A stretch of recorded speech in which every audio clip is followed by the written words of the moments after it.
OPay's valuation hit $30 billion in 2024, which means if you hold a 1% stake from the company, you are going to be $30 million rich and approximately 30 billion plus in Nigeria currency right at the moment. How did a company that started from unknown become widely prominent in the fintech industry? What are these companies' downfalls and resuscitation moves, and what can we learn from them? Join me as we dive into the success milestone of OPay. Today, Chao Yahi, the Chinese billionaire owner of Oprah, may have the title of founder and CEO of OPay, but the roots of the company trace back to Telnet, a digital transformation company founded in 1985. Telnet, which occupies a wing of a white duplex located at Kofo, Oriyomi, Lagos Island, does not have the flashy neon light of a unicorn builder. However, the company has given birth to not one but two unicorn companies. The two unicorns are InterSwitch and now OPay. By the way, a unicorn is a company with a minimum of $1 billion market valuation. InterSwitch saw its valuation shoot up to $1 billion after a $200 million investment from Visa in 2019, making it the first ever fintech unicorn in Africa. At the time, the $200 million was the largest equity deal in a fintech company in Africa. OPay joined the Unicorn Club in August 2021 with a $400 million investment from mostly Chinese-based venture investors. Apart from that, OPay has become the first Africa-focused company with a $2 billion valuation. The word OPay is a combination of prefixes of two entities, Opera and Paycom. In December 2017, Opera made its first foray into Africa's payment market with the acquisition of Paycom, a Nigerian-based platform that allows customers to transfer money to both users and non-users from their mobile phones. Paycom also allows users buy or send airtime anytime and from anywhere. Paycom was a subsidiary of Telnet, hence on the deal table were the leaders of the IT infrastructure company. The journey of Paycom started in 2007 when the leadership at Telnet secured a meeting with the Central Bank of Nigeria, CBN. The Apex Bank back then was looking to grow financial inclusion from the grassroots and invited submissions from potential partners. Telnet's submission was selected. The CBN was further convinced of the imperative of accelerating financial inclusion. After a study by Martin Oluba in 2008 found that Nigeria needed to keep pace with other nations. The study compared financial exclusion levels in Switzerland, the USA, Venezuela, Nigeria, Pakistan, India, and Argentina in 4.5 decades between 1960 and 2005, and found that while Nigeria had not done badly in comparative terms, there was a need to accelerate the exclusion rate reduction.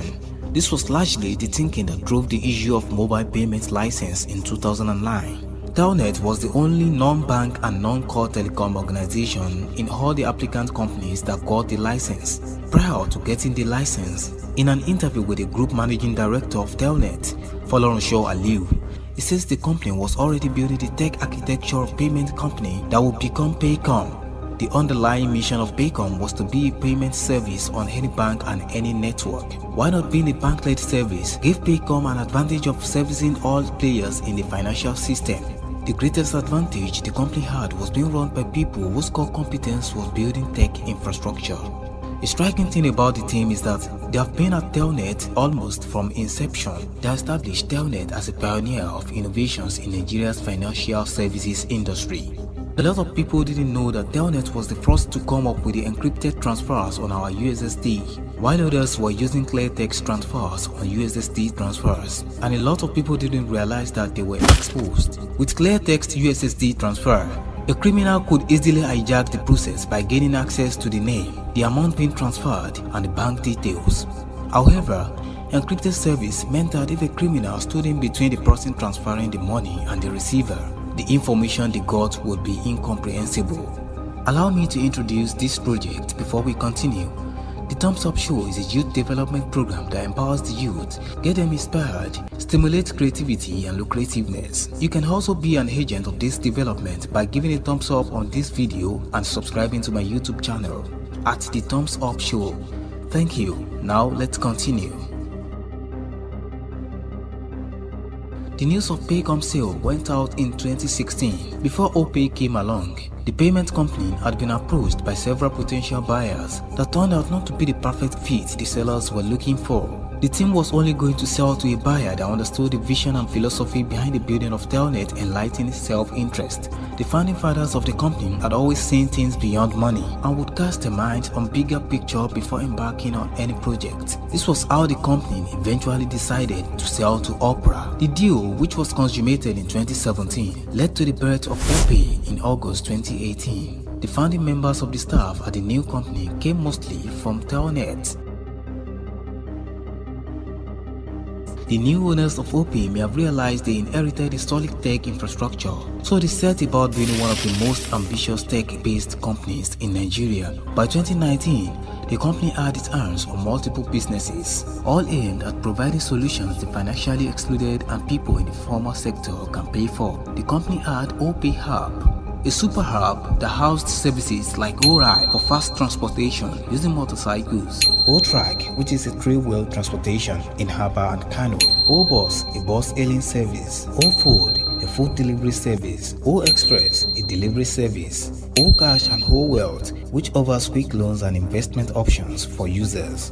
But with time, it soon became obvious that the company had bitten more than it could chew. It was losing money from many of the services despite its investment and aggressive customer acquisition program. It also had to deal with a government such as Lagos State that was not very receptive to the whole ride service and moved on to ban commercial motorcycle operations in many parts of the state. Around June 2020, the company shut down some of its business units to focus only on its fintech business, resulting from harsh business conditions which have affected many Nigerian companies, including OPay during the COVID-19 pandemic, the lockdown, and the government ban. Some analysts, such as Ndubuisi Ekekwe, who is a professor and entrepreneur at the Educative Institute, believes that OPay other businesses fail. It is a lesson for entrepreneurs in Nigeria. You cannot grow faster than the government in multiples, and most times, money does not solve your problems. Nigeria cannot be growth hacked in the way Beijing, London, New York, and other areas can. Our gestation period to profitability is legendary and one of the longest in the world. What a lot of people did not know was that for OPay, the asset was the business. The ride-hailing service is just the popular face. Let me clarify. The main source of income for the company is the returns in the rider's permit in exchange for owning the bikes. The basic distribution model for tax-hailing companies like Uber and Bolt is that you bring your car in good shape, they get customers, you get them to their destinations, the customers pay, you get paid, they get a percentage of the pay. The model for ORide is a bit different. ORide bought the bikes. You get employed, sort of. You are given a bike.